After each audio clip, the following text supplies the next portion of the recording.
بسم اللہ الرحمن الرحیم۔ السلام علیکم۔ ڈاکٹر نوید ہیلتھ کیئر میں آپ لوگوں کو خوش آمدید۔ امید ہے آپ سب لوگ خیریت سے ہوں گے۔ آج کا ہمارا پروگرام ابتدائی مہینوں میں حمل کے ضائع ہونے پر ہے۔ حاملہ ہونے کے لیے بہترین عمر کون سی ہوتی ہے؟ ابتدائی مہینوں یعنی دوسرے، تیسرے یا پھر چوتھے مہینے میں حمل ضائع ہونے کی وجوہات اور اس کے علاج پر آج بات کی جائے گی۔ حمل ضائع ہونے کی پہلی اہم وجہ عورت کی عمر ہے۔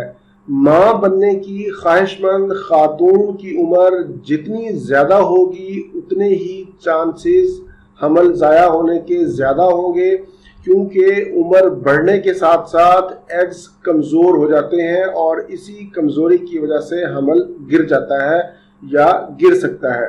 حاملہ ہونے کے لیے بہترین عمر 25 سال سے لے کر 29 سال تک کی ہے۔ یہ آئیڈیل عمر ہے حاملہ ہونے کے لیے۔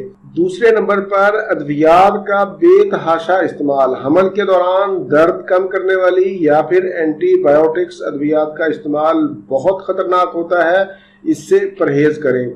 اگر کسی خاتون کا پہلا حمل ضائع ہو گیا ہو تو اگلی بار اس کا حمل ضائع ہونے کے چانسز بڑھ جاتے ہیں۔ اگر کسی خاتون کا وزن بڑھ گیا ہو، موٹاپا ہو یا پھر تھائرائیڈ، شوگر، پولیسسٹک اوورین سنڈروم، اس طرح کی اگر بیماریاں ہوں تو پھر بھی حمل ضائع ہو سکتا ہے یا حمل ضائع ہونے کا خطرہ ہوتا ہے۔ حمل کے دوران متوازن غذا کا استعمال بہت ضروری ہے۔ موسمی فروٹس اور سلاد استعمال کریں۔ دن میں 12 گلاس پانی ضرور پئیں۔ بہت زیادہ چائے یا کافی کا پرہیز کریں۔ حاملہ کے لیے ذہنی ٹینشن اور پریشانی بھی بہت خطرناک ہوتی ہے۔ ہلکی پھلکی چہل قدمی اور واک ضرور کریں۔ وزنی کام مت کریں اور نہ ہی وزن اٹھائیں۔ لمبا سفر بھی نہ کریں۔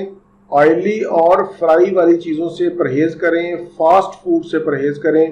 اب مرحلہ آتا ہے اس کے علاج کا۔ ہومیوپیتھی میں اس کا شافی علاج موجود ہے۔ آج میں آپ کو ایک ایسی دوائی بتانے جا رہا ہوں جس کے استعمال سے اگر آپ کا دوسرے، تیسرے مہینے میں، چوتھے مہینے میں حمل ضائع ہو جاتا ہے تو آپ اس دوائی کو استعمال کریں۔ انشاءاللہ اگلی دفعہ آپ کا حمل ضائع نہیں ہوگا۔ یہ ایک ہومیوپیتھک دوائی ہے جس کا نام ہے سبائنا۔ اس کو آپ نے 30 یعنی 30 طاقت میں لینا ہے اور اس کے 5 قطرے 3 مرتبہ 2 گھونٹ پانی میں استعمال کرنے ہیں۔ اگر ساتھ میں کمزوری بھی ہو، کمزوری کی وجہ سے حمل ضائع ہو جاتا ہو تو آپ اس دوائی کے ساتھ کالی کارب 30 بھی استعمال کر سکتے ہیں۔ دونوں دوائیوں کو آپ ملا کر دونوں کے 5 قطرے 2 گھونٹ پانی میں استعمال کریں۔